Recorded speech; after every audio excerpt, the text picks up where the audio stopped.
જય માતા ખેડૂત મિત્રો, આજે તારીખ 12 ઓગસ્ટ 2024 ને આજની સવારની હવામાન અપડેટની અંદર માહિતી મેળવીએ તો અરબી સમુદ્રમાં અને બંગાળની ખાડીમાં બે સિસ્ટમ બનવા જઈ રહી છે, જેના કારણે 17 ઓગસ્ટ બાદથી સારા વરસાદની સંભાવનાઓ છે. તો કયા વિસ્તારની અંદર કઈ કઈ તારીખમાં વરસાદની સંભાવનાઓ છે તેની અપડેટ મેળવીશું. સાથે જ આગામી 8 દિવસ દરમિયાન ગુજરાતમાં કયા વિસ્તારમાં છૂટાછવાયા વરસાદી ઝાપટા જોવા મળશે તેની પણ અપડેટ મેળવીશું. ચેનલમાં નવા હોય તો ચેનલને સબસ્ક્રાઇબ કરી નાખજો અને વિડીયોને લાઈક આપીને શેર કરી દેજો. આગામી 17 તારીખ બાદથી અરબ સાગરમાં એક સિસ્ટમ બને તેવી શક્યતાઓ છે, જેના કારણે આ સિસ્ટમનો લાભ 22 તારીખથી લઈને ઓગસ્ટ મહિનાના એન્ડમાં એટલે કે 22 થી લઈને 27 ઓગસ્ટ દરમિયાન સૌરાષ્ટ્ર અને દક્ષિણ ગુજરાતમાં સિસ્ટમનો લાભ મળે તેવી શક્યતા રહેલી છે.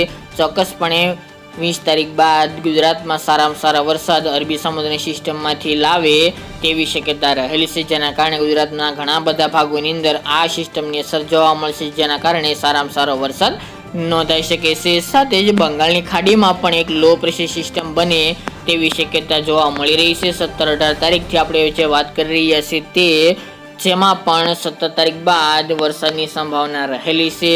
મધ્ય પૂર્વના ભાગો, દક્ષિણના ભાગો અને ઉત્તરના ભાગોની અંદર જે બંગાળની ખાડીની સિસ્ટમ હશે તેની અસર 17 તારીખ બાદથી જોવા મળશે, જ્યારે સૌરાષ્ટ્ર, દક્ષિણ ગુજરાત અને કચ્છમાં જે અરબ સાગરની સિસ્ટમ બનશે તે 22 તારીખ બાદથી ગુજરાતમાં સારા વરસાદ આપે તેવું અનુમાન રહેલું છે. જ્યારે બંગાળની ખાડીની સિસ્ટમની વાત કરીએ તો 17 તારીખથી ગુજરાતના ઘણા ભાગોની અંદર સારો વરસાદ નોંધાય અને વરસાદની તીવ્રતા વધે તેવું અનુમાન છે. બંગાળની ખાડીની સિસ્ટમની અસર ઉત્તરના ભાગો, જેમાં સાબરકાંઠા, બનાસકાંઠા, પાટણ, મહેસાણા, અરવલ્લી જેવા ભાગો, મધ્ય પૂર્વના અમદાવાદ, આણંદ, નડિયાદ, ખેડા, ગાંધીનગર, મહેસાણા જિલ્લો સાથે જ પંચમહાલ, મહીસાગર, દાહોદ, ગોધરા, છોટાઉદેપુર, વડોદરા સહિતના ભાગોની અંદર આગામી 17 તારીખ બાદ સારો વરસાદ નોંધાય તેવી શક્યતા રહેલી છે. હવામાન વિભાગની આગાહી અનુસાર 17 તારીખ બાદ સૌરાષ્ટ્રમાં પણ અમુક ક્ષેત્રોની અંદર સારો વરસાદ નોંધાઈ શકે છે. સુરેન્દ્રનગર, બોટાદ અને મોરબી જિલ્લામાં પણ આ રાઉન્ડની અંદર 17 તારીખ બાદ સારા વરસાદની શક્યતા રહેલી છે.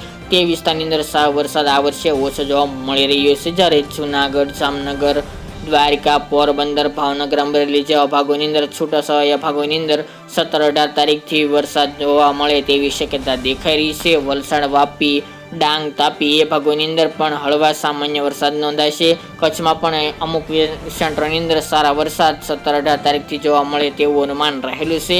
બંગાળની ખાડીની અસર, ખાસ કરીને સિસ્ટમની અસર 17 તારીખથી ઉત્તરના ભાગો, મધ્ય પૂર્વના ભાગોની અંદર જોવા મળશે. 19 તારીખ દરમિયાન વરસાદની સારી શક્યતા જોવા મળી રહી છે.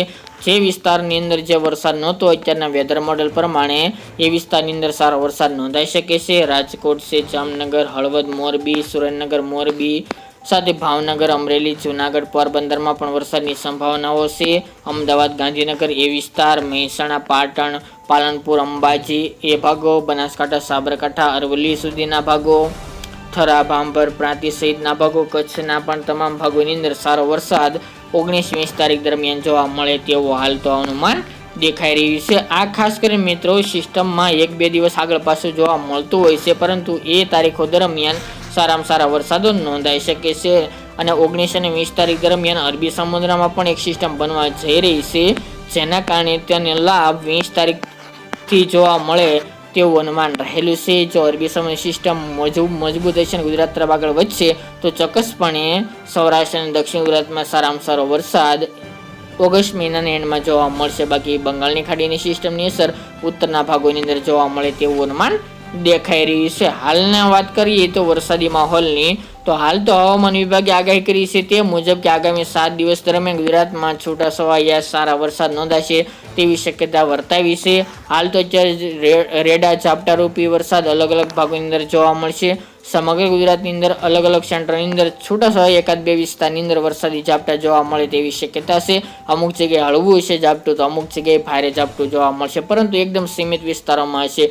કોઈ સમગ્ર વિસ્તારમાં કે સાર્વત્રિક વિસ્તારમાં વરસાદની સંભાવના જણાતી નથી. આજે પણ ગુજરાતના તમામ સેન્ટરોની અંદર જ્યાં ભેજનું પ્રમાણ વધુ છે ત્યાં વરસાદી ઝાપટા યથાવત રહે તેવી હાલ તો શક્યતા હવામાન વિભાગે વ્યક્ત કરી છે, જેની તમામ ખેડૂત ભાઈ નોંધ લેવી. આગામી દિવસમાં અન્ય વિસ્તારની અંદર વરાપ જોવા મળશે, અમુક જગ્યાએ વાદળછાયું વાતાવરણ હશે તો અમુક જગ્યાએ વરસાદી ઝાપટા જોવા મળશે અને અમુક જગ્યાએ તડકો જોવા મળે તેવી શક્યતા રહેલી છે.